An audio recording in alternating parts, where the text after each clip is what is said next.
माझे मित्र Indian navy body building आणि वेटलिफ्टिंग छत्रपती पुरस्कार विजेते संजय माधव, त्यानंतर आमच्या क्रिकेट टीमचे माझे मित्र आणि बऱ्याच वेळा माझ्या पाठीशी सहकार्य करणारे आमचे श्रीयुत माने, त्यानंतर एक माझा खास स्वामी समर्थ संगीत परिवाराचे आलेले आहेत पातेकर सर आणि त्यानंतर कमलीश सर, त्या परिवारातल्या सहस्त्रबुद्धे मॅडम, त्यानंतर कवी आणि मंत्रालयातले प्रेस फोटोग्राफर आमचे मित्र विजय तारी आणि सुप्रसिद्ध सूत्रसंचालक आमचे मित्र कुमार कामत आज या ठिकाणी आलेले आहेत. अगदी वेळेवर आला आणि या बोरोलीतले आपण खरे जाणता सामाजिक कार्यकर्ते श्याम कदम ही मंडळी आज सगळी कार्यक्रमाला आलेली आहेत आणि निलिमा कदम जागरा पत्रकार याही इथे उपस्थित आहेत. सगळ्यांची ओळख झालेली आहे.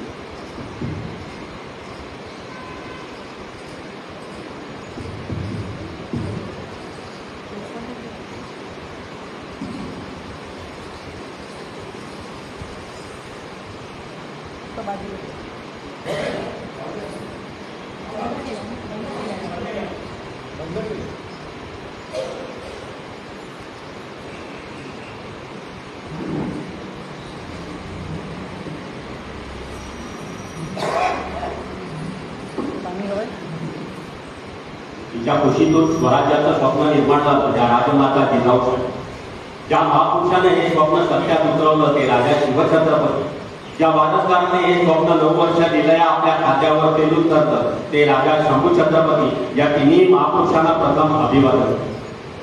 महाराष्ट्राची भूमी, ज्या भूमीबद्दल एकेकाळी म्हटलं जात होतं की इथे सोन्याचा धूर निघत होता आणि म्हणूनच की काय परकीय आक्रमणाचं दंडकारण्य या ठिकाणी माजलं आणि त्या दंडकारण्याला उत्तर देण्यासाठी शिवनेरीवर एक दिवा प्रकटला आणि तोच दिवा पुढे सह्याद्रीचा छावा झाला आणि हिंदवी स्वराज्याचं मराठ्यांचं सोन्याचं सिंहासन रायगडावर साकारलं. निरक्षर मराठ्यांनी आपल्या स्वतःच्या रक्ताने इतका विलया इतिहास लिहून ठेवला, पण आजचे साक्षर मराठे या इतिहासाला विसरते की काय किंबहुना चुकीचा इतिहास लोकांपर्यंत गेलेला आहे अशी खात्री बाळगायला हवी. भीती बाळगत नाही ही खात्री आहे की आजपर्यंत चुकीचा इतिहास लोकांपर्यंत गेलाय आणि खरा इतिहास हा मागेच राहील. मगाशी म्हटलं की हिंदवी स्वराज्याचं 150 किलो सोन्याचं सिंहासन रायगडावर साकार झालं, ज्याला सर्व लोक महाराष्ट्राचा राज्याभिषेक म्हणतात. पण हा शब्दच मुळात चुकीचा आहे, कारण हा अभिषेक राज्यावर नाही झाला, हा अभिषेक राजावर झाला.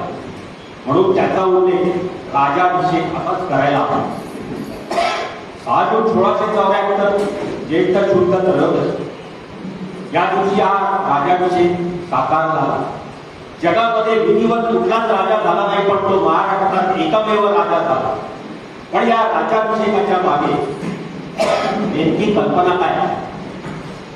ज्यावेळी गागाभट्ट रायगडावर दाखल झाले, महाराजांनी या वेटमूर्तींचं सादर स्वागत केले.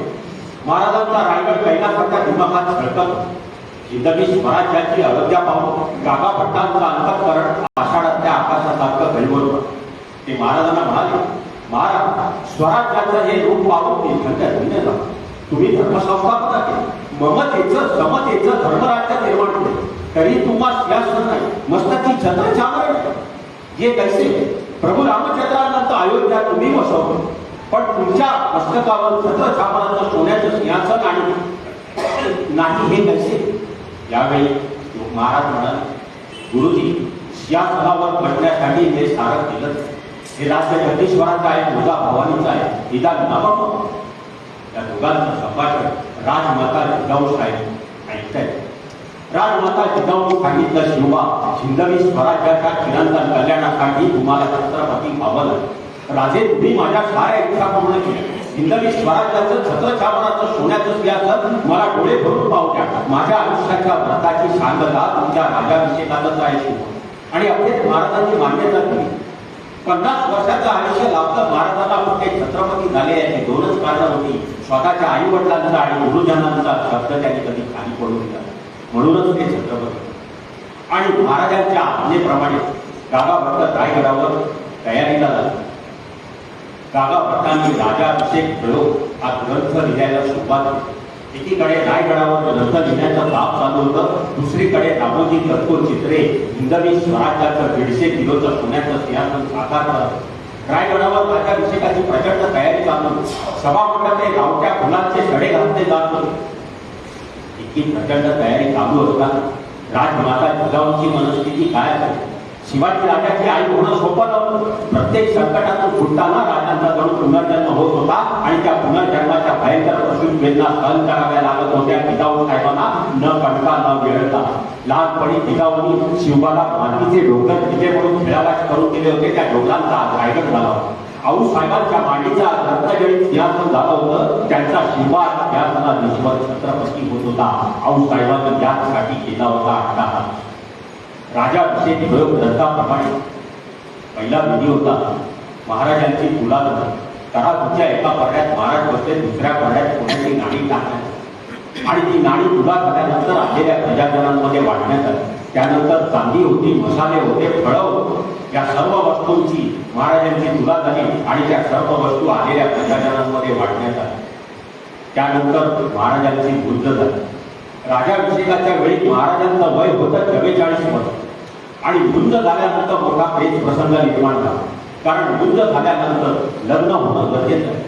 त्या काळात बालविवाहाची पद्धत होती. महाराजांची लग्न झाली होती, पण गागा भट्टांनी याच्यावर एक उपाय शोधून काढला आणि आपल्या सोयराबाई साहेबांशी त्यांचा पुनर्विवाह लावण्यात आला आणि आपल्या आई वडिलांचं लग्न बघण्याचा सुवर्णयोग राजाराम महाराज आणि शंभूराजांना रायगडावर मिळाला. आणि त्यानंतर उगवली 7 जून 1674 पहाट, ज्येष्ठ शुद्ध त्रयोदशी. भल्या पहाटे महाराजांनी सप्त नद्यांच्या पाण्याने स्नान केले आणि त्यानंतर भवानी तलवार, कट्यार, शिवधनुष्य या शस्त्रांचं महाराजांनी पूजन केलं आणि शस्त्र परिधान करून महाराज नगार खाण्यावाटे राज दरबारात सिंहासनाधीश्वर होण्यासाठी दाखल झाले. दरबार माणसांनी बोलून गेला होता, इंग्रज अधिकारी हेनरी ऑक्सिडेंट दरबारात नजराणा घेऊन उभा होता.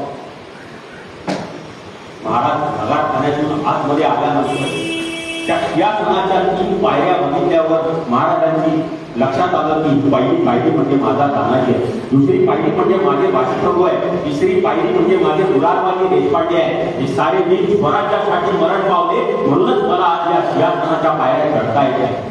त्या 3 पायऱ्या चढून महाराज वरती गेल्यानंतर गागा भट्ट पुढे सरसावले, म्हणाले, महाराज थांबा, तुम्ही आता या स्वराज्याचे भूपती होणार आहात. वेदांच्या आणि धर्माच्या आज्ञेप्रमाणे प्रतिज्ञा घ्या. ही पृथ्वी माझी पत्नी असून ही प्रजा माझी आपत्ती आहे. मी त्यांचं अत्यंत मायेनं पालन पोषण संरक्षण करेन. जर माझ्या कर्तृत्वात कमी पडलं तर माझा राजपुरोहित माझ्या पुस्तकावर भटदंडाला सहार करेल आणि मी समाजत्याग करून राजत्याग करून निघून जाईल. ही प्रतिज्ञा घेतल्यानंतर रायगडावरून आणि महाराष्ट्रातल्या सर्व किल्ल्यांवरून तोफांचा भडीमार झाला. हिंदवी स्वराज्याला विधिवत पहिला काका मिळाला. त्यानंतर नगारखान्याच्या बाहेर हाती झुलत होता. महाराजांनी हत्तीवर बसून महाराजांची भव्य मिरवणूक निघाली. महाराजांनी जगदीश्वराच्या मंदिरात गेले. महाराजांनी जगदीश्वराचं दर्शन घेतलं आणि त्यानंतर पुन्हा महाराज राजदरबारात सिंहासनाधीश्वर झाले.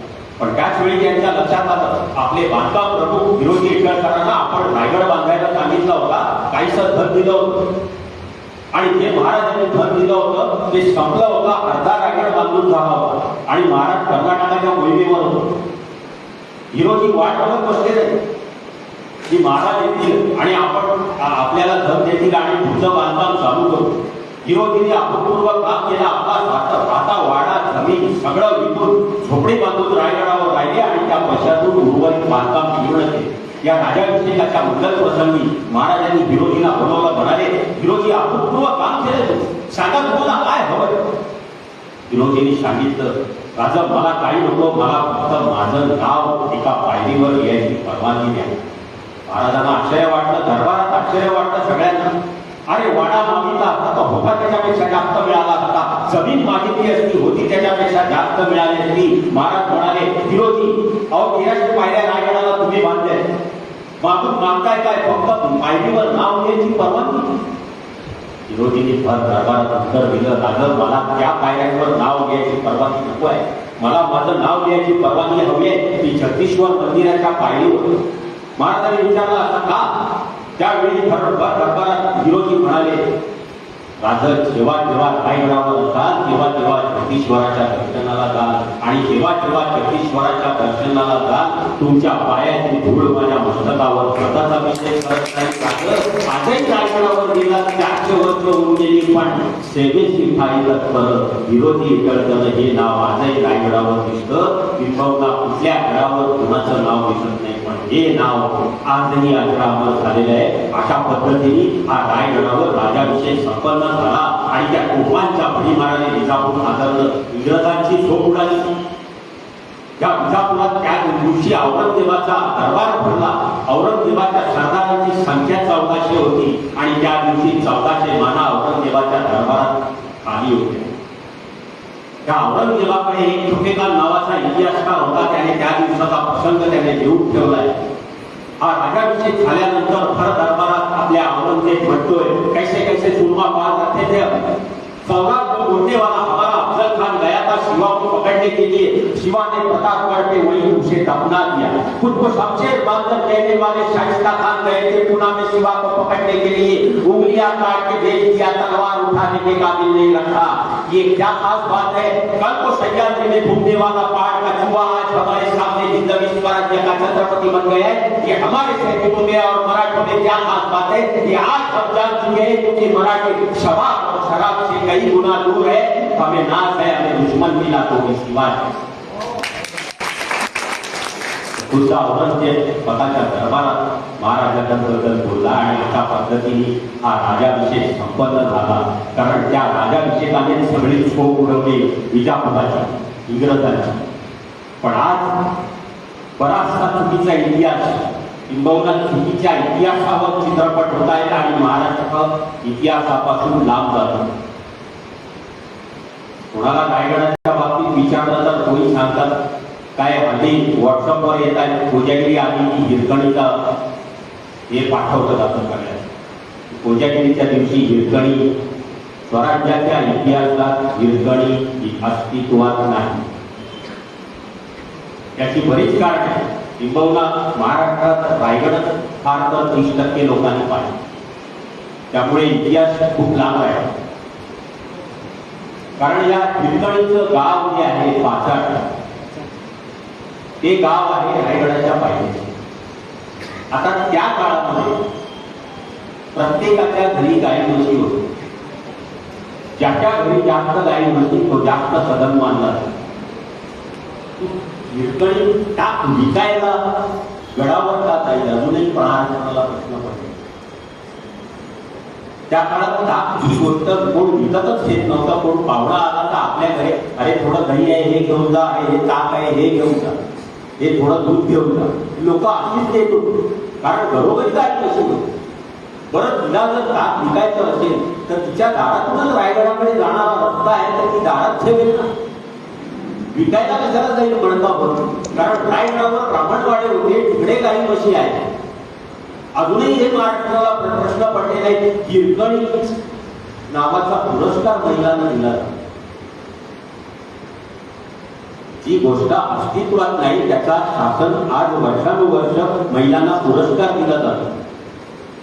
खुद्द बाबासाहेब पुरंदरेंनी सांगितलेलं की हा पुरस्कार हिरकणी न देता तुम्ही राणी लक्ष्मीबाई पुरस्कार द्या.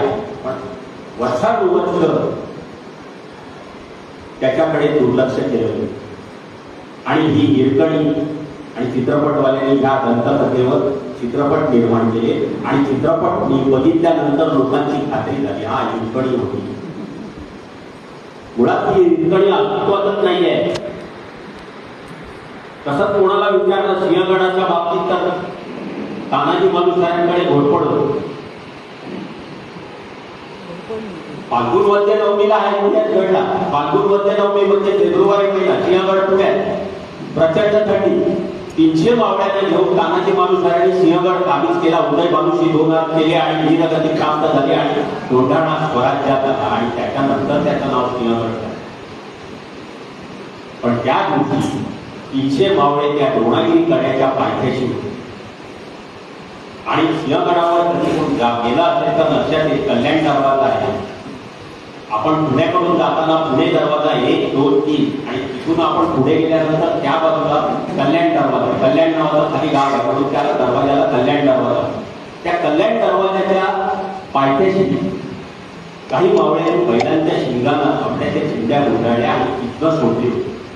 रात्रीच्या वेळी त्या सगळ्या बैल सगळी जात आहेत म्हटल्यावर उदयभानूच्या सैन्याला वरती वाटतं तिकडनं मराठी येते काय काय हात चाललंय. सगळं सैन्य तिकडे गेलं आणि या द्रोणागिरीच्या कड्यावर पहारा नव्हता.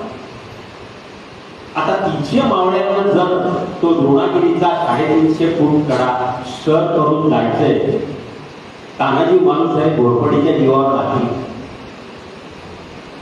आणि मगाशी सांगितलं त्यांनी सिंहगडाचा तानाजीकडा मी 2 वेळा सर केला. पहिल्यांदा जर केला तेव्हा तो अयशस्वी झाला, माझा हात फ्रॅक्चर झाला, आजही हा वापराच आहे. तो कडा काय आहे ते मी स्वतः पाहिला. तो 350 फूट कडा सर करताना घोरपडीला समजा 2 बांधला, घोरपड थोडी तुम्ही सांगू शकत नाही की उजवीकडे जाईल, डावीकडे जाईल की सरळ जाईल. बरं त्या कड्यावर इतकं निवडून आहे. आजच्या घडीला पण कडा सर करायचा असेल तेव्हा मला पण 2 वेळा मी फार खर्चटलो. एवढं निवडूक आहे त्या काळात किती असते. त्या निवडुकाचा 2 अडकला घोरपड वरनं येऊन सोडून परत वर जाणार आहे का? तिला किती वेळ लागला? खरा इतिहास हा असा लपला आहे की त्या 300 मावळ्यांमध्ये एक मावळा होता ज्याचं नाव होतं यशवंत घोरपडे आणि त्याला चढाईची ताण चांगली होती. तानाजींनी सांगितलं पहिला दोर उभी लावा, त्या दोराच्या आधारे आणखी दोर घेऊन वर्ण सोडू आणि मला आपलं सैन्य वरती. पण दुर्दैवानं मराठ्यांच्या इतिहासामध्ये, सिंहगडाच्या इतिहासामध्ये यशवंत घोरपडेंचं नाव यशवंती घोरपड झाली आणि यशवंत घोरपडेंचं नाव कायमचं स्वराज्याच्या इतिहासातून पुसलं गेलं. ही मोठी खेताची बाब. आज तिकडे सांगितलं जातं की सिंहगडावर बघितल्यावर तानाजींचं स्मारक आहे की समाधी म्हणून त्याला पाया पडतात. ठीक आहे, पाया पडणं गरजेचं आहे, पण ती समाधी नाहीये हे लोकांना आजही माहित नाही. कारण त्या पुण्याच्या कडून येताना एक वडे घाट म्हणून आहे जो कोकणात उतरतो. त्या वडे घाटाचं नाव वडे घाट का दिलंय? कारण जेव्हा वीरगती प्राप्त झाली तानाजी मालुसऱ्यांना सिंहगडावर, त्यावेळी त्यांचं पार्थिव त्या घाटातून खाली आणलं आणि कोल्हापूर जवळच्या उरट गावामध्ये तानाजींचं गाव तिथे ते आणलं गेलं आणि तिथे अंत्यविधी केली आणि तिथे त्यांची समाधी आजही आहे. पण आज आपली माणसं सिंहगडावर जाऊन त्या तानाजी मालुसऱ्यांच्या स्मारकाला समाधी सांगतात. ती समाधी त्यांची त्या गावात, उरट गावात. हा चुकीचा इतिहास पिढ्यानपिढ्या जातोय, त्याच्यामुळे खरा इतिहास लपलाच जातो. पावनखिंड चित्रपट सगळ्यांनी पाहिला. 12 जुलैला इतिहास घडला. पन्हाळगड ते विशाळगड 65 किलोमीटरचं अंतर आहे. रात्रीच्या अंतरात निघून जायचंय. मुंगीला शिरायला जागा नाही, एवढा तिथे कडेकोट पहारा बसवलाय. क्षितिजवर. पण रात्रीच्या अंतरात 12 जुलै भर पावसात त्या दिवशी जर शिवापाशी नसते ना तर बाजी प्रभूंनी स्वतःच्या रथाने घोडखिंड पावन केलीच नाही. त्या दिवशी हा शिवापाशी आपल्या बायकोला म्हणतोय की जर ह्या बेड्यातून आपण सही सलामत सुटलो तर आपल्या लग्नाच्या वाढदिवसाला तुला सोन्याचं कडक येत. त्या काळात कडक घ्यायची पद्धती, बांगड्या बिंगड्या. आणि ते असं बोलतो ना बोलतो तोपर्यंत महाराजांचा निरोप येतो आणि एक मावळा येऊन सांगतो शिवा तुला महाराजांनी बोलवलं. शिवा ताबडतोब महाराजांसमोर उभा राहतो आणि म्हणतो काय?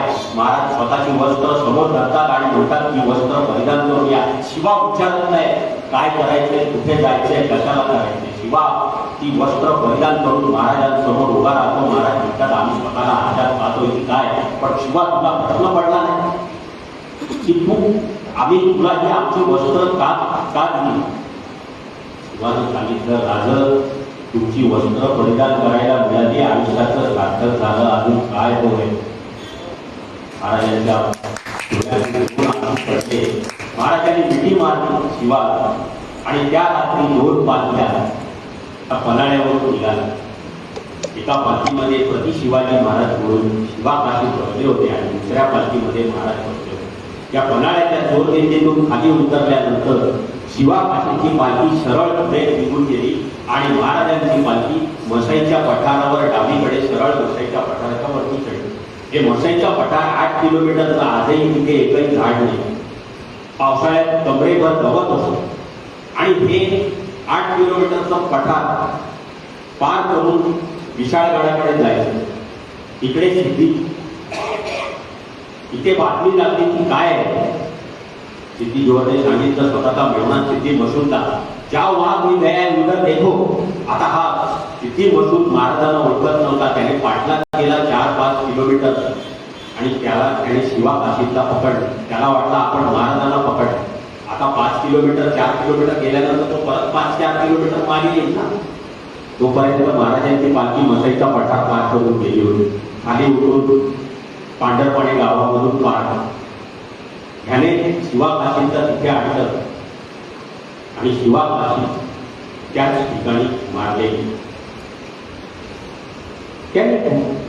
त्यांना माहीतच नव्हतं आपण बायकोला काय बोललो होतो आणि काय झालं सगळं.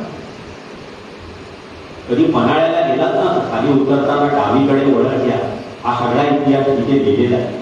त्या शिवा काशीचा पुतळा तिथे आहे. त्या शिवा काशीच्या पुतळ्यामध्ये एक भाला आहे, पण तो भाला नाही आहे, ते माडू नावाचं शस्त्र आहे आणि ते चालवण्याचा शिवा काशी स्वराज्यातला एकमेव तरबेज. ते माडू नावाचं शस्त्र म्हणजे दोनाचं एक टोक आपल्या मनगटाला बांधायचं आणि दुसरं टोक भाल्याला बांधायचं. शत्रू टप्प्यात आला तर तो भाला फेकायचा. हात असा करून त्याला झटका दिला की ते परत तो भाला आपल्याकडे. हे माडू नावाचं शस्त्र आहे. त्यांच्या हातात आजही त्या पुतळ्यात दाखवले. त्यांचं पार्थिव त्या ठिकाणी आलं, त्यांच्या घरी आलं.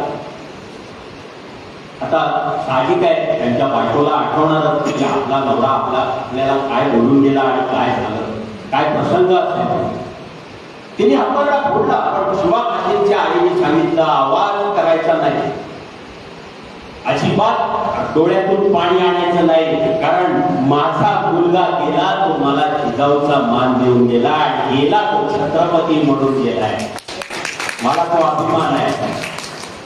अशा पद्धतीने खरं म्हणजे स्वराज्य हे बायकांमुळेच मोठं झालंय. अशा काही उदाहरणं आहेत.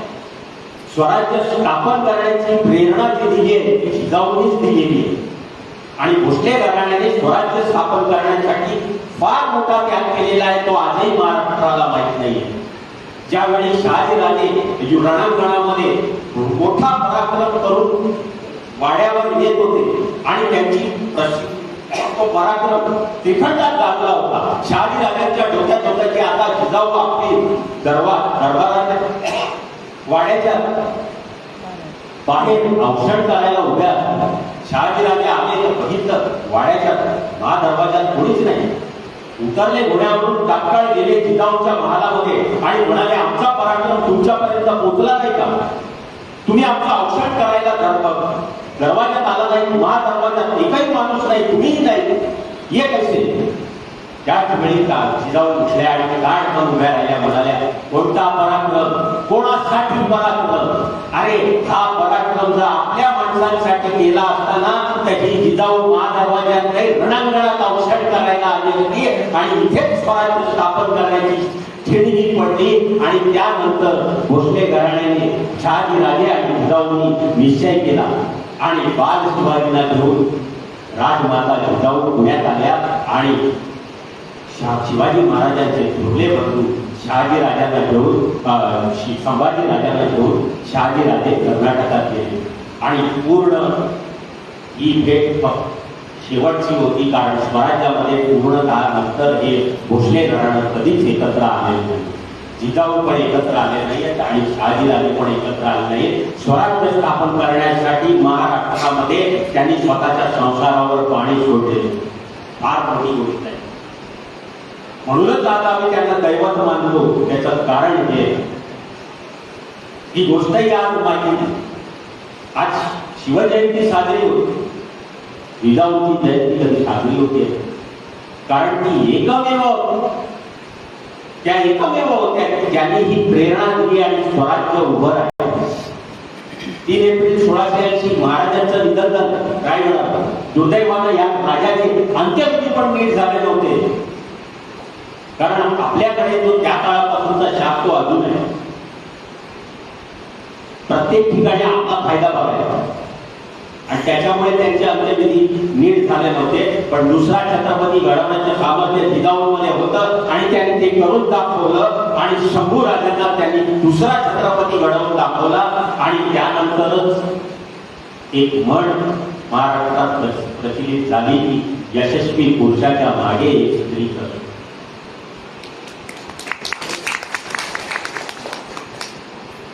दुसरा छत्रपती ही घडवण्याचं सामर्थ्य त्यांनी करून दाखवलं. पण दुर्दैवानं शंभू राजांबद्दल हल्ली लोकांना इतिहास कळायला लागला. खुद्द छत्रपती महाराजांवर पण एवढे चित्रपट आणि नाटक झालेले त्याच्यापेक्षा जास्त शंभू राजांवर झाले.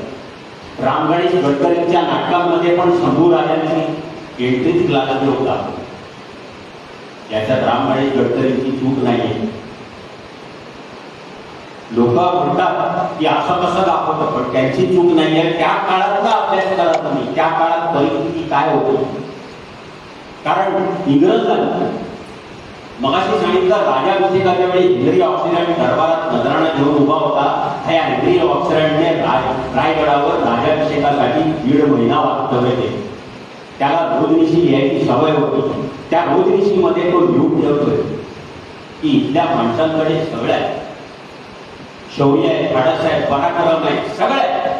पण आम्ही इथे राज्य केलं आणि राज्य करायला सुरुवात केली त्यावेळी ईस्ट इंडिया कंपनी रायगडावर लोकांना जायला बंदी केली. कारण हे इंग्रजांना माहिती होतं जी माणसं आपला इतिहास विसरतात ना, ती स्वतःच्या आयुष्यामध्ये पण इतिहास घडवू शकत नाही. हा एक इतिहास आणि त्याच्यामुळे आपला इतिहास 100 वर्ष मागे पडतो. कोणी जात नव्हतं रायगडावर. महाराजांची समाधी भग्न अवस्थेत काट्याकुट्यात होती. 19वे शतक जेव्हा चालू झालं त्यावेळी लोकमान्य गंगाधर टिळक आणि महात्मा फुले यांनी ती समाधी शोधून काढली, त्याचा जीर्णोद्धार केला. त्या समाधीच्या बाजूला एक कुत्र्याची समाधी आहे. हे राजकारण. शिकारी कुत्र्याची समाधी आहे. स्वराज्याच्या इतिहासामध्ये कुठल्याही बकरीमध्ये कुत्र्याचा उल्लेख नाहीये. 50 वर्षाच्या आयुष्यात फक्त महाराज जगले ते फक्त एका शब्दासाठी आणि तो म्हणजे स्वराज्य. शिकारीचा नाद नाहीये त्यांना. मग ती शिकारी कुत्रा पाळतील कसा? कुठून लागला हा फूल? ज्यावेळी हाडे उत्पादन झालं, समाधीचं जीर्णोद्धार करायचं ठरलं, त्यावेळी ही हाडं मिळाली. ती हाडं त्यावेळी फॉरेन्सिक लॅब आपली कलकत्त्यात होती आणि तिकडे पाठवण्यात आली आणि फॉरेन्सिक लॅबने रिपोर्ट दिला की ही हाडं रानमांजराच्या प्राण्यासारखी आहे. कुत्र्याच्या हाडांमध्ये आणि मानवीच्या हाडांमध्ये फरक असेल. मग बकरीमध्ये रायगडाच्या हा मांजरीचा उल्लेख आढळतो. तो म्हणजे त्या बाजारपेठेमध्ये एक मोठा व्यापारी होता. त्याचं नाव होतं नागप्पा शेट्टे. त्या आजही रायगडावर गेला तरी त्याच्या दुकानाच्या बाहेर नागाचं शिल्प आहे. त्याने स्वतःच्या नावाने ते नागाच्या शिल्पाचा एक सिंबॉल तयार करून तिथे हे केलेलं आहे. त्याच्याकडे एक रानमांजर होतं. ते मेल्यानंतर त्यांनी पुरलं असेल त्यावेळी आणि त्याच्यानंतर जेव्हा मुंबईला झालं समाधीचं वगैरे त्यावेळी ती हाडं मिळाली. ती रानमांजराची हाडं आहेत आणि ह्याचा फॉरेन्सिक लॅब म्हणजे सायन्स पण पुरावा देतोय आणि बकरीमध्ये पण पुरावा. मग कुत्रा आला कुठून? संबंध काय? आता शंभू राजांच्या मगाशी म्हटल्याप्रमाणे यांचे काही लोक म्हणतात आम्हाला पत्र मिळाले शंभू राजांनी पोर्तुगीजांना पाठवले, आम्हाला दारूची 2 पिंप पाठवल्या. अरे पण ती दारू प्यायची नसून तोफेला लागणारी आहे हे जर तुम्हाला माहित असेल तर लिहिताना तुम्ही घेतली होती का याचं तुम्हाला संशोधन होणं आधी गरजेचं. आणि 32 वर्ष छाव्यासारखा झुंजत राहिला. 8 वर्षामध्ये 120 लढाया केल्या. 40 दिवस अतुलात अत्याचार सहन केले, व्यसनी माणसाला नाही सहन होत, शरीर संपदा तशी असावी लागते, माझ्या राजाने कमाव. अजून एक आरोप केला, कधी कधी पूर्वीच्या काळी तुम्हाला दूरदर्शनवर चित्रपट पाहिला असेल, थोरातांची कमळा तुम्ही बघितला असेल. अरे कुठून लागला शोध? अरे 32 वर्षाच्या आयुष्यामध्ये शंभू राजांच्या आयुष्यात फक्त एका स्त्रीचं नाव आहे, ते म्हणजे येसूबाई.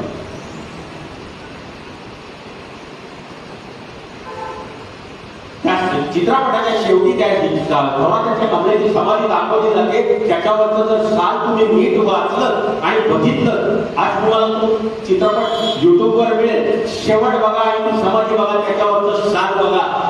शंभू राजे 9 वर्षाआधी निधन झालंय, तर त्याच्यानंतर 9 वर्षांनी तिच्या मागे जायला शंभू राजांचा भूल केला होता. अजूनही आम्हाला प्रश्न पडले, आम्ही चालू येतो.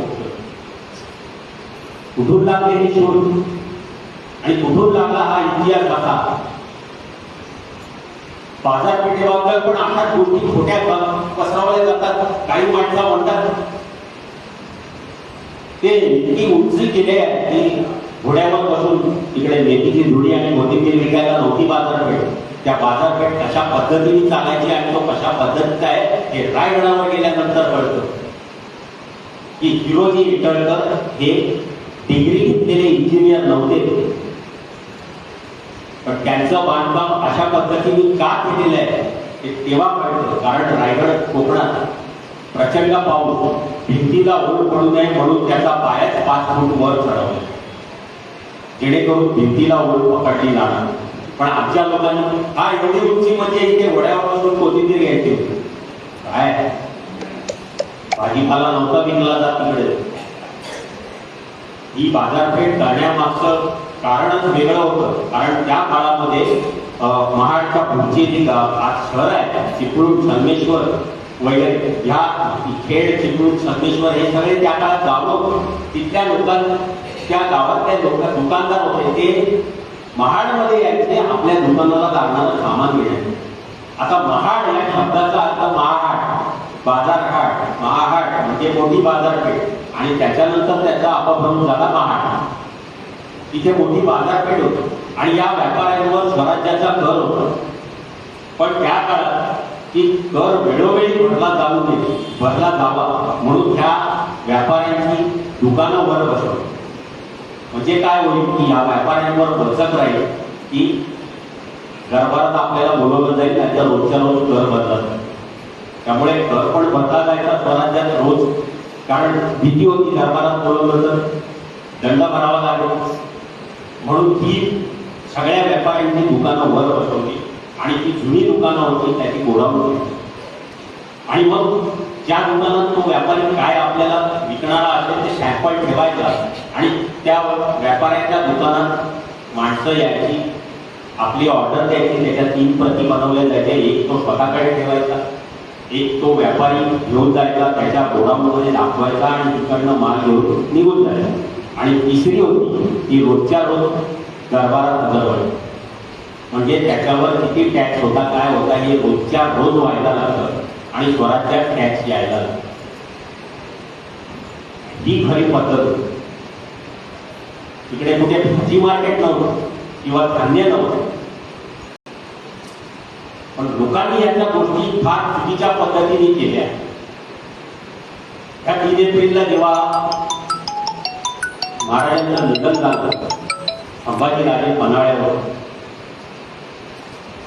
महाराजांची आणि मग स्वराज्याचे सर्वोपत खंबीर लावून ते म्हणाले स्वराज्याचा थाट वाजायचा आहे, पण औरंगजेबाचा थाट उतरला पाहिजे. तेव्हा खंबीर लावून विचारलं स्वराज्याचा थाट वाजायचा कुठपर्यंत, असं त्यांनी सांगितलं पूर्ण हिंदुस्थान. छत्रपतींनी म्हणजे स्वतःच्या वडिलांनी स्वराज्य स्थापन केलंय, मुलगा ते किती वाढवतोय पूर्ण हिंदुस्थान. आणि हंबीररावांनी जागा शोधली बुरहानपुरा. बुरहानपुरा म्हणजे औरंगजेबाचं हळवं काळी. संभाजी महाराजांनी त्याच्यावरच आलं. इतकं लुटलं, काही शिल्लक ठेवलं नाही. हा पहिला तडाखा औरंगजेबाला बसला. शंभू राजांचं वय होतं 15 वर्षाचं. औरंगजेबाला दहशत बसवली. ही दहशत बसतो ना बसतो त्याच वेळी औरंगजेबाला दुसरा तडाखा बसला. औरंगाबाद शंभू राजांनी त्यालाच हात घातला. औरंगाबाद म्हणजे औरंगजेबाचा हळवं काळीच पार. इतकं दुखलं, इतकं बेचिराग केलं की एखाद्या बागेचं सौंदर्य आपण डोळ्यात साठवावं म्हणून डोळे मिटावे आणि उघडून चालावं, पुढे स्मशान दिसावं अशी त्या औरंगाबादची हालत. हे दोन तडाखे बसलेला औरंगजेब चौताळून उठला, पण तोपर्यंत त्याला तिसरा तडाखा त्याच्या घरातच बसला. त्याचा दस्तूर खुद्द मुलगा अकबर तो आला महाराष्ट्रात. शंभू राजांची मैत्रीचा प्रस्ताव घेऊन आला, कारण त्याला माहिती होतं पूर्ण हिंदुस्थानामध्ये औरंगजेबाला शिकस्त देईल का फक्त आणि शंभू राज. त्या मैत्रीचा शंभू राजांनी स्वीकार केला आणि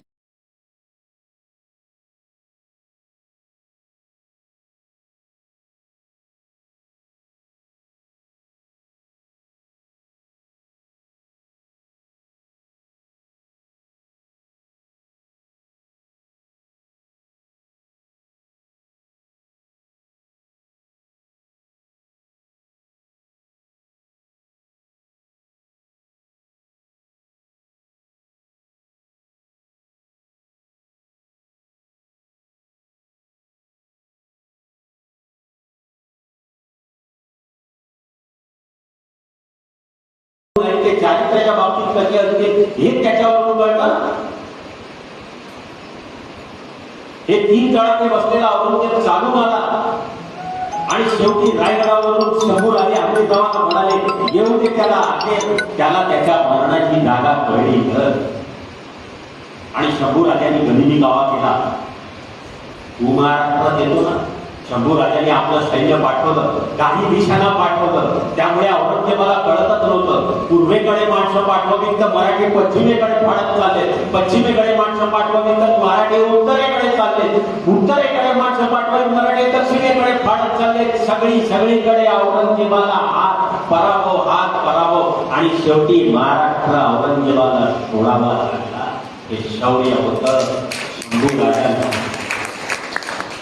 आणि महाराष्ट्रातून औरंगजेब परत दिल्लीला गेला आणि तोपर्यंत स्वराज्य बांधणीचं काम महाराजांनी हातात घेतलं. हे कोकण किनारपट्टीवर हे अरब लोक यायचे. त्या काळात बोटीनेच यायचे सगळे आणि त्या कोकण किनारपट्टीवरच्या लोकांवर अत्याचार करायची माणसं आली शंभू राजांकडे आणि त्यांनी शंभू राजांना सांगितलं. शंभू राजांनी कान्होजी आंग्रेंना सांगितलं आणि कान्होजी आंग्रेंनी 2 जहाज अरबांची पकडली. 200 अरब पकडले. शंभू राजांसमोर उभे गेले आणि शंभू राजांनी सांगितलं की ह्यांना पाचोटा किल्ल्यावर सातारा आणि चिपळूणच्या मध्ये आजही जर गेलात त्या किल्ल्यावर आणि जर रस्ता चुकला तर हेलिकॉप्टरने शोधावं लागेल. ही आजची परिस्थिती. काही वर्षापूर्वी ही घटना झाली होती आणि शंभू राजांनी सांगितलं ह्यांना इतकं मारा की मेले नाही. 1.5-2 महिने मराठी या अरबांना पुरवत होते. 1.5-2 महिने झाल्यानंतर शंभू राजांनी सांगितलं कान्होजी आंग्रेला आता यांच्या जहाजात बसवा आणि यांना सोडा. म्हणजे आंग्रे पकडला कशाला मग सोडायचं होतं. शंभू राजांनी सांगितलं जाऊ दे, सोडून दे त्यांना त्यांच्या जहाजात.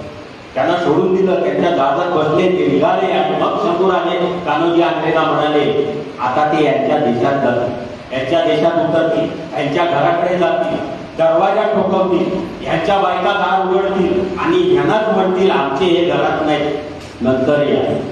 एवढा नक्षा बदलून टाकला होता. आणि हाच माणूस उद्या आपल्या देशात जाऊन सांगेल जगात कुठं पण जा, महाराष्ट्रात जाऊन माझी आनंद. दहशत बसवली शंभू राजांनी ती अशी, कारण त्याच्यानंतर कुठलंच आक्रमण झालं नाही. आणि शंभू राजांनी कान्होजी आंग्रेंना सांगितलं की कुडाळ कणकवली पासून तटबंदी सातारा 500 जहाज बांधणीचे कारखाने काढले, जहाज तटबंदीवर सुरक्षित केले. 500 तोफा एका जहाजावर आहे. आणि एवढं का करायचं हा प्रश्न जेव्हा कामोजी आंग्रे विचारला त्यावेळी शंभूराजे म्हणाले की महाराष्ट्राला धोका जमिनीवरून नाही, महाराष्ट्राला धोका समुद्रावर आहे. हे विधान खरं ठरलं जेव्हा महाराष्ट्रात मुंबईवर कशाचं आक्रमण झालं. हे विधान त्यावेळी केलेलं शंभूराजांनी ते खरं ठरलं की तटबंदी सुरक्षित असेल तर आपला राज्य सुरक्षित राहू शकते.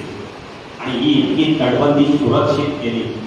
पण इकडे औरंगजेबाने शपथ घेतली होती जब तक हम शंभा को गिरफ्तार नहीं करेंगे तब तक हम हिंदुस्तान के शहंशाह ताज हमारे सर पे नहीं रखेंगे. त्यांनी आदिलशाही घेतली, कुतुबशाही घेतली 6 महिन्यामध्ये आणि मग त्यांनी परत मोर्चा वळवला महाराष्ट्रात. त्याला औरंगजेबाला सगळेच जण सांगत होते की इथे शक्यच नाही. तो खफी खान औरंगजेबाकडे होता ना, त्याने लिहून ठेवलं संभाजी स्वतःच्या शौर्याच्या बळावर इतका प्रबळ झालाय की कुठला शत्रू त्याच्यावर आक्रमण करायला धजावत नाही. आणि याचंच भाषांतर इंग्रजांनी केलंय. Insofited with the wine of holy and pride. त्याचं भाषांतर बरोबर आहे, पण आमच्या लोकांचं इंग्रजी इंग्रजांपेक्षा जबरदस्त आहे. आणि त्यांनी वाचल्यानंतर कळलं वाईन शब्द आहे ना, म्हणजे नक्कीच संभाजी घेतो. काय संबंध? अरे त्या इंग्रजीतल्या वाक्याचा अर्थ काय होतोय हा बघा. तुम्हाला नाही कळत तर विचारा म्हणाला. अशा पद्धतीने हा खफी खान आयने हा इतिहासामध्ये शंभूराजांबद्दल लिहून ठेवल्यावर औरंगजेबाला कळत नव्हतं काय करायचं. पण शेवटी मुकर्रब खानानं एक चाल खेळली. त्याने औरंगजेबाला सांगितले शंभूराजांचे मेवणे गणोजी राजे शिर्के वतनाचा न दिल्याचा राग, त्यांचे खटले आणि देसाई सावंत विरुद्ध देसाई सावंतांचे खटले या कमी कलशांकडे होते. आणि गणोजी राजे शिर्केंचा समज असाच करून दिला की तुमच्या विरोधातच खटल्याचा निकाल लागला. आणि झालंय तसं. दोन्ही बाजू ऐकून घेतल्यानंतर कमी कलशांनी गणोजी राजे शिर्केंच्या विरोधात खटल्याचा निकाल दिला. आणि गणोजी राजे निकालानंतर कवी कलशावर चालून गेले. कवी कलश पडून खेळण्यावर आले. खेळणं म्हणजे विचार करणं, त्याचं आधीचं नाव खेळण्यावर आलं. आणि तिथून महाराजांना पत्र दिलं शिर्क्यांनी महाराजाला पडून या खेळण्याची आलं. हे पत्र रायगडावर वाचलं शंभूराजे. अरे काय करावं हे वाचल्यावर त्यांना सुचतच नव्हतं. ते पत्र येशूबाईंना दिलं. त्याने येशूबाईंनी वाचलं आणि येशूबाई म्हणाल्या स्वराज्याला कुंकू आणि कुंकवाला स्वराज्य मानतो आम्ही. नाट्याचे पदार्थ स्वराज्याची कदर करत नसतील तर राजे बिनघोर निघा. आणि छावा निघाला रायगडावर. पण त्यांना माहीत नव्हतं आपण औरंगजेबाच्या घरात आधीच बसत. शंभूराजे आले पन्हाळ्यावर होते किल्लेदार मालोजी घोरपडे. वय वर्ष 60. शरीर चांगलं असेल पण मनगटातली गत थकली नव्हती. आल्या आल्या शंभूराजांनी विचारलं मुकर्रब खानाची कोण आमचा काय गडबड. त्याच वेळी मालोजी बाबा बोलले धोका येतोय आम्ही काय नवं इथे. आणि त्याच वेळी हे धावत आला आणि शंभूराजांना सांगता झाला इतिका खानाचा तीर पडलाय रायगडाला. राजाचा ठोका सुटला त्यांना. अरे रायगड म्हणजे स्वराज्य. बाळ राजे तिकडे, सिंहासन तिकडे. आणि त्याच वेळी शंभूराजे म्हणाले लागली गरज ते येऊन मिळा. आणि 100 घालायचा घेऊन शंभूराजे पन्हाळ्यावरून निघाले. त्या रात्रीच्या अंधारात पन्हाळा बुडून झाला होता. पायरी पारा देत होता. त्याने त्याच्यानंतर रात्री बघितलं काही माणसं चालले. तो उघडला मालोजी बाबा काळा तुझ्या धनुष्य चालले की. मालोजीने विचारलं पुण्यावर आलं. जे संगमेश्वरच्या हे 60 वर्षाचे मालोजी उठले. म्हणाले अरे शिबंदी उठवा राजा आहे तिकडं, राजा आहे. आणि बघता बघता पन्हाळ्यावर 500 मावळा तयार झाला. दौडू लागला आपल्या राजासाठी, दौडू लागला आपल्या स्वराज्यासाठी. आणि 500 मावळ्याला घेऊन संगमेश्वरात दाखल झाले. सरदेसाईंच्या वाड्यात कसबा गावामध्ये शंभूराजे होते. ही सगळी गडबड ऐकली शंभूराजे खाली आले. मालोजी बाबा कोण आपण काय करतो? त्याच वेळी मालोजींनी सांगितलं गनिमानं गाव पडतं. राजन नावडी जवळ करा आणि निघा. त्याच वेळी शंभूराजे म्हणाले तुमच्या थकल्या खांद्यावर स्वराज्य ठेवायला आम्ही राजे नाही झालो. रक्ताच्या शेवटच्या थेंबापर्यंत मरू इथंच, पण जाणार नाही पुन्हा आम्ही. त्याच वेळी माधवजी बाबा बोलले लाख मेलं तरी चालतील, लाखाचा पोशिंदा जगला पाहिजे. राजन नावडी जवळ करा. तोपर्यंत 5,000ची फौज संगमेश्वरात मुकर्रब दाखल झाला आणि मुकर्रबने यंगाचा आवाज दिला. हर हर महादेवच्या घोषणा झाल्या. त्या रात्रीच्या अंधारात संगमेश्वरात तुफान लढाई झाली. 500 मावळा 5,000 मोगलांना भारी पडत होता. 2 हातात तलवारी घेऊन 60 वर्षाचे मारुती बाबा लढत होते. येईल त्याला सरळ कापत होते. त्या रात्रीच्या अंधारात मांसाचे तुकडे नद्या रक्ताचे पाठ वाहत होते. पण त्याच वेळी मुकर्रबनं बघितलं आणि सांगितलं पुढे को पहिले लगाम डालो, पुढे को पहिले लगाम डालो. तीर कमान तो बोला आणि तीर सुटला. मालोजींच्या डाव्या खांद्यात घुसला. डावी तलवार निखळली. दुसरा तीर घुसला उजव्या खांद्यात. निशस्त्र झाले मालोजी आणि गुळाच्या ठेपेला पोक्या टाकाव्या तसं मालोजींना यवनी अंगावर जागा ठेवली नाही. तिथं वार आला. 60 वर्षाचा मालोजी नावाचा गुरुजी ढासळले. शेवटचा श्वास मालोजींचा फुलला. त्या श्वासानं माती चौडली आणि मालोजी म्हणाले सांगा माझ्या राजाला हा मालोजी गेला, मातीत गेला. पण मातीत गेला आणि मातीत जाणारे काही असतात, पण मातीसाठी मरणारे फक्त मराठे असतात हे सांगत. रात्रीच्या अंधारात कवी कलश आणि शंभू राजे आले. त्या नदीच्या तीरावर नावडी जवळ केली आणि पलीकडे गेले. मुकर्रबचं सैन्य तयारच होतं. बातमी लागली. मुकर्रब पोहोचला आणि म्हणाला की जुळे तलवार उचलून. पण त्या सैन्यामध्ये कोणाचं धाडस होत नव्हता तलवार घ्यायचा. कुणीतरी पुढा वाटला. संभाजींची नजर उठायची 5 पावलं मागे झाली. पण अखेर मुकर्रबने डोकं चालवलं आणि दुराचे फास टाकले आणि मराठ्यांचा छत्रपती आला. मराठ्यांचा मुकुट मोगलांच्या पायात. बंद पेटाऱ्यामध्ये कवी कलश आणि शंभू राजानं संगमेश्वर ते बहादूरगड श्रीगोंदा आज एसटीने जायचं झालं 1.5 दिवस लागतो. मुकर्रबनं हे अंतर चालत 5 दिवसात सांगत होता आपल्या सैन्याला जल्दी चलो अगर मराठों को पता चला तो यही खबर मना डालेगी अपनी. पण दुर्दैव मराठ्यांचं किल्ल्याच्या वेशीवरून शंभू राजाला नेलं जात होतं. पण किल्ल्याच्या किल्लेदाराला माहित होता आपला राजा कैसा. गावाच्या वेशीवरून शंभू राजाला नेलं जात होता. पण गावातल्या गाव करायला आणि धार करायला माहित नव्हता आपला राजा कैसा. कळेपर्यंत मुकर्रब खान श्री बहादूरगडाच्या पायथ्यापर्यंत पोहोचला.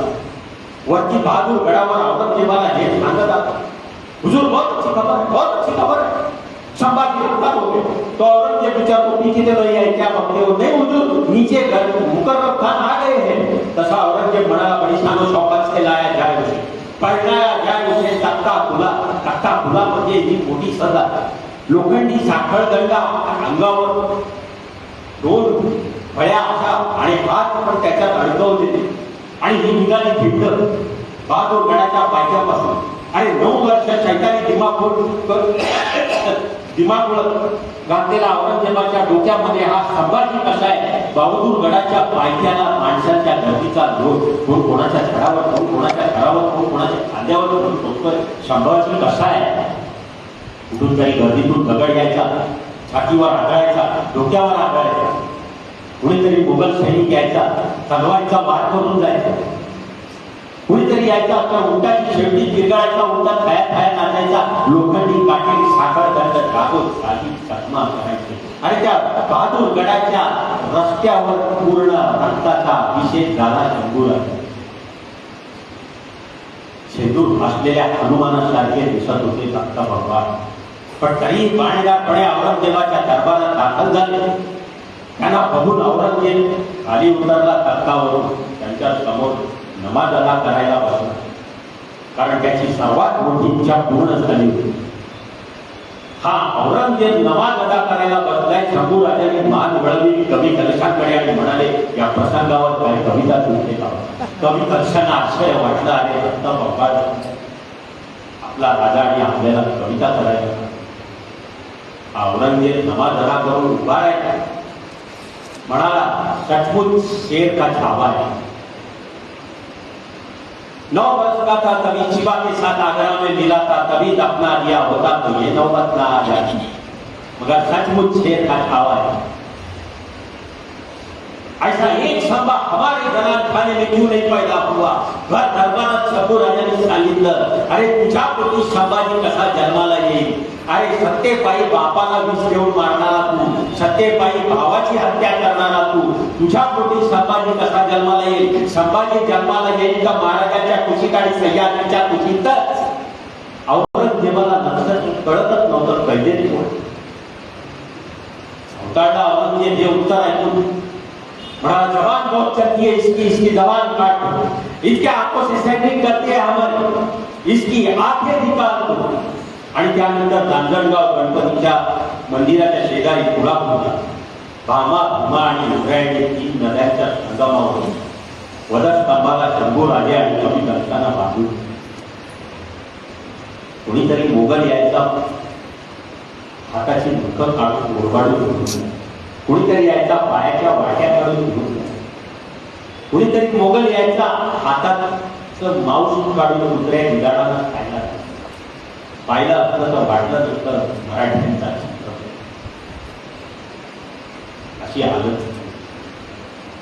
पहिली सजा होती जवान. शंभू राजाने पाहिलं, हापशी नंगी तलवार घेऊन आली. बघितलं शंभू राजाने झबडा बंद केला. त्या हापशीने 2-4 प्रहार केले, कान खेचले, पण झबडा उघडायला तयार नाही. त्यांना कळतच नव्हतं वाघाचा झबडा उघडायला वाघाचंच काढला. पण शेवटी त्यांनी युक्ती केली. सांडशीमध्ये नाक पकडले. शंभू राजांचा श्वासासाठी जीव गलबलला. ओठ धरले. दुसऱ्या त्याच संधीचा फायदा घेऊन दुसऱ्या सांडशीमध्ये जीभ खेचली आणि तलवार फिरली. ती जीभ पण त्याच्यापासून लांब होत नव्हती, कारण त्या जीभेने बोल उठवले होते, आऊस साहेब, आबास साहेब, मार साहेब. त्या जीभेने उच्चारले होते या गड किल्ल्यांचे नावाचा उच्चार त्या गड किल्ल्यांसाठी. ही जीभ पण त्यांच्यापासून लांब होत नव्हती. तोंडातून अखंड रक्त बंबाळ रक्त वाहत होते. ही सजा झाली. दुसरा दिवस उजाडतो नाही तोपर्यंत शंभू राजाने बघितलं, लाल दुर्ग तापलेल्या शळया हापशी घेऊन आली. शंभू राजाने पाहिलं, आता आपले डोळे जाणार.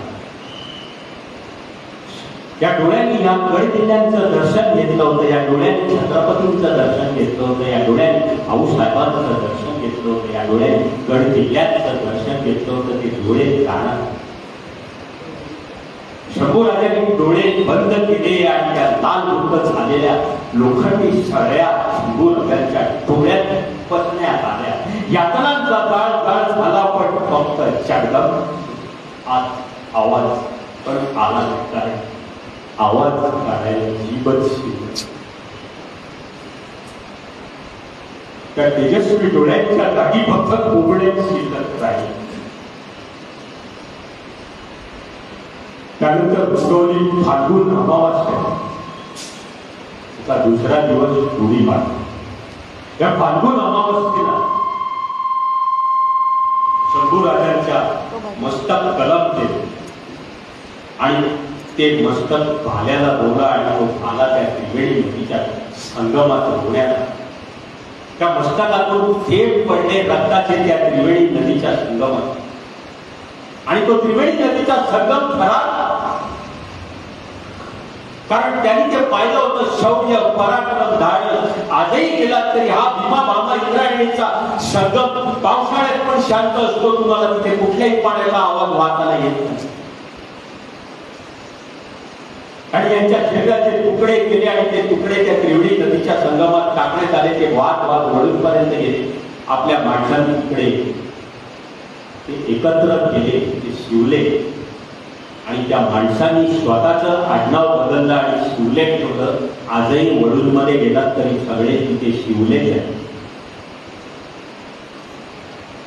तरी तिथे शिवलेत. ती माणसंही नंतर मारली गेली. त्या माणसाने तिकडे अंत्यविधी केले कवी कलश आणि शंभूराजांचे आणि तिथे समाधी बांधली. बाजूबाजूला आजही समाधी सृष्टी आहे बाजूबाजू.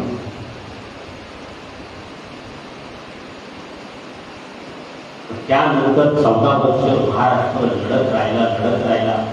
पण औरंगजेबाला हिंदुस्थान हे शहंशाचा ताज मात्र डोक्यावर घालता आला नाही. ही प्रेरणा होती शंभूराजांच्या आत्मबलिदान.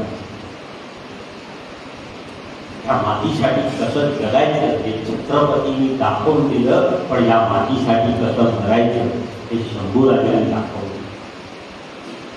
पण आज हा महाराष्ट्र, हा छत्रपतींचा महाराष्ट्र आणि शंभूराजांचा महाराष्ट्र आम्ही कुठे ठेवला याचा विचार होणं गरजेचं आहे.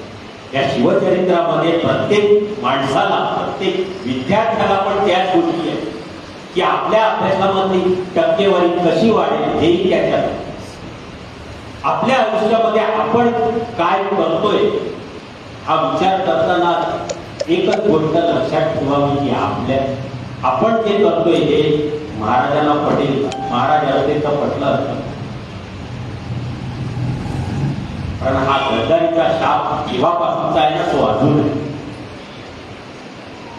ही फार मोठी खेदाची गोष्ट आहे की आज जो महाराष्ट्र अपेक्षित होता किंवा स्वराज्यामधला जो महाराष्ट्र होता तो आज आहे का नाही हा प्रत्येक महाराष्ट्रातल्या माणसानं विचार करण्याचा.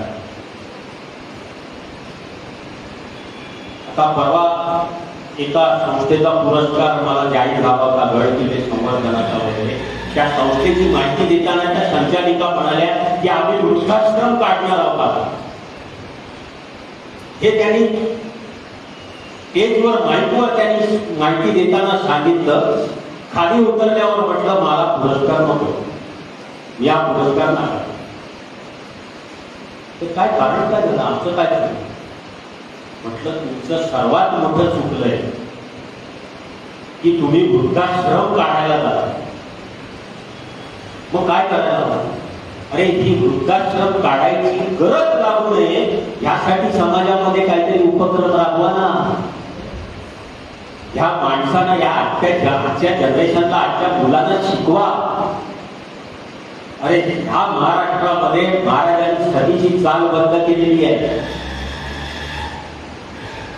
त्या काळामध्ये वृद्धाश्रम असते का? करू दिले असते? म्हटलं कशाला? गव्हर्नमेंटच्या योजनांचा लाभ उठवण्यासाठी वृद्धाश्रम काढायचे का? अरे पण आहेत त्या वृद्धाश्रमामध्ये जाऊन बघा ना, त्यांना सगळ्या सुख सोयी आहे. पण मनातून ती माणसं कशी आहे हा विचार करा. म्हटलं वृद्धाश्रम काढायचं तुमच्या संस्थेचं स्वप्न असेल तर हा पुरस्कार नको मी निघाला. नाही आपण याच्यावर विचार करू. ताबडतोब त्यांचे दुसरे संचालक आले, त्यांच्याशी बोलणं झालं. आम्ही विचार करू आणि 2 दिवसांनी मला सांगितलं तुम्ही म्हणता ते बरोबर आहे, आम्ही हे उपक्रम राबवू आणि आम्हाला तुमची मदत लागेल, कधीही यायचं. पण महाराष्ट्रात आणखी वृद्धाश्रम नको. या तरुण पिढीला शिवचरित्र कळणं ही आजच्या काळाची गरज आहे. कारण त्यांचं आयुष्य सार्थक होईल हे फार महत्वाचं आहे आणि हे होणं गरजेचं आहे. कारण लोकांना या शिवचरित्राचं महत्व कळलेलंच नाही. काही शाळांमध्ये जाऊन मी जेव्हा सांगितलं की त्यांच्या अभ्यासक्रमाची टक्केवारी कशी वाढेल, त्याच वेळी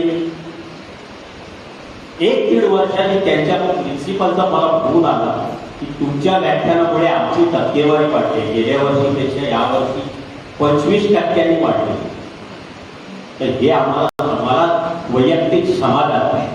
कारण या महाराष्ट्र हा महाराष्ट्र शिवरायांचा आहे, शंभूराजा. इथे स्वतःच्या रक्तानं इतिहास घडवला आणि तो इतिहास आपण विसरून जाता कामा नये.